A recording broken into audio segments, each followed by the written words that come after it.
D'accord, donc en grand 4, nous allons voir le logarithme décimal.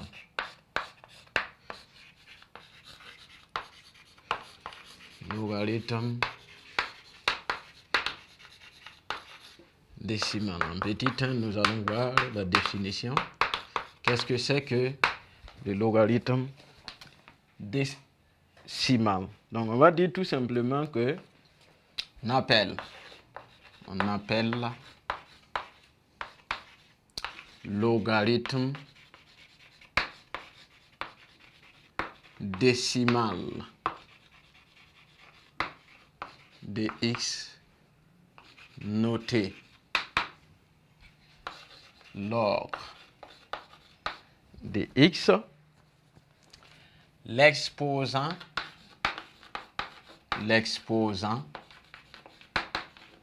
qu'il convient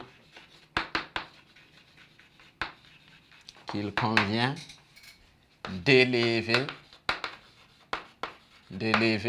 10 pour avoir x, ou pour obtenir x. Donc le logarithme décimal de x, noté log de x, est l'exposant qu'il convient d'élever tout simplement x pour d'élever 10 pour obtenir x. En d'autres termes,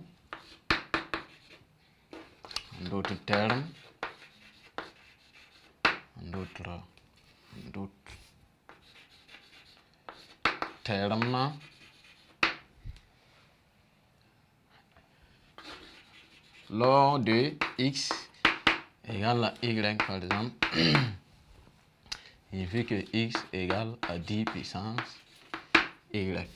Donc, x égale à 10 puissance y. Ensuite, il faut noter que log de x n'est défini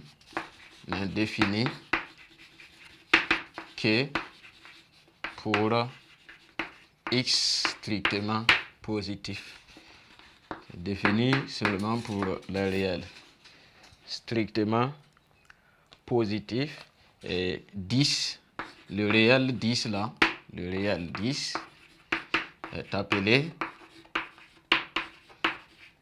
la base du logarithme décimal. Ensuite, on peut voir quelques propriétés en petit 2. Donc, il faut noter que le logarithme décimal a les mêmes propriétés que le logarithme népérien. On va dire soit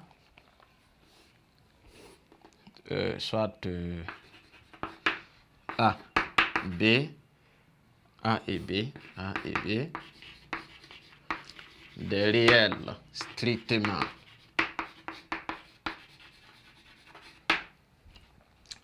strictement positifs et un entier naturel.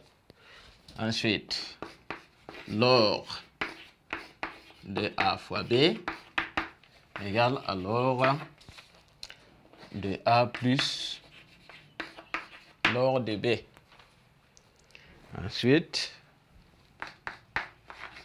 log de A sur B égale à log de A moins log de B. Log de A à la puissance n, ça fait n log de A. Ainsi de suite. Alors, à titre d'exemple, si on a log, par exemple, de 0, bon, je prends d'abord 100. Je peux dire que c'est 2, puisque le 100 là, 100 ça fait 10 au carré. Donc si j'ai log de 0,1, ça fait quoi?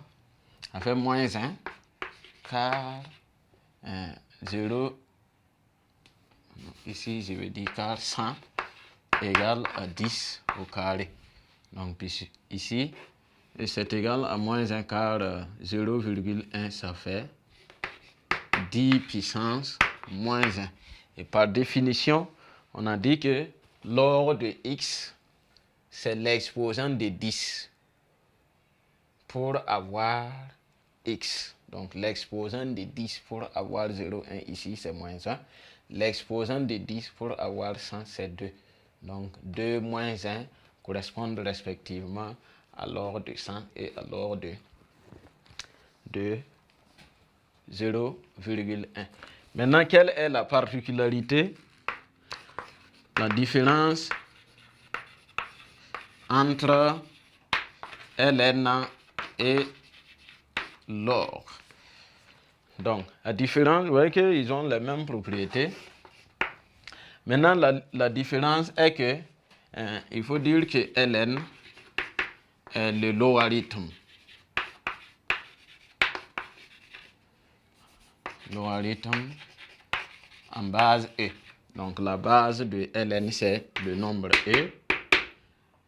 Et log est le logarithme, est le logarithme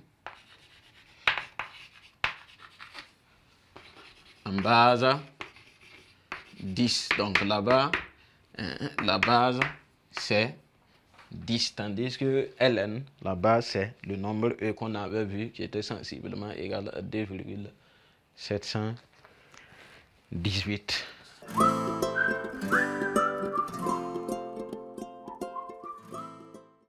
Nous sommes à la fin donc du chapitre sur la fonction logarithme népérien. Rappelons que dans ce chapitre, nous avons abordé, donc nous avons découvert de nouvelles notions telles que le logarithme népérien, le logarithme décimal. Alors, nous avons vu comment calculer donc des limites avec des fonctions où interviennent la notion de logarithme. Comment calculer des dérivées où intervient la notion donc de logarithme. Ainsi de suite, comment déterminer des primitives où la notion de logarithme népérien intervient. Donc, comme je le disais au début, c'est la maîtrise des différentes propriétés de la fonction qui vont vous permettre de mieux comprendre l'étude de la fonction, de mieux manipuler la fonction. Vous retenez qu'au niveau des propriétés, essentiellement, ça transforme le produit en somme, ça transforme le quotient en une différence, et au niveau de la puissance vient et devient un coefficient. Donc, essentiellement, ces propriétés, si c'est maîtrisé, je pense que le reste vous sera aisé. Maintenant, nous allons aller au niveau donc des exercices pour voir en réalité comment exploiter les différentes propriétés et règles de calcul vues dans le cours.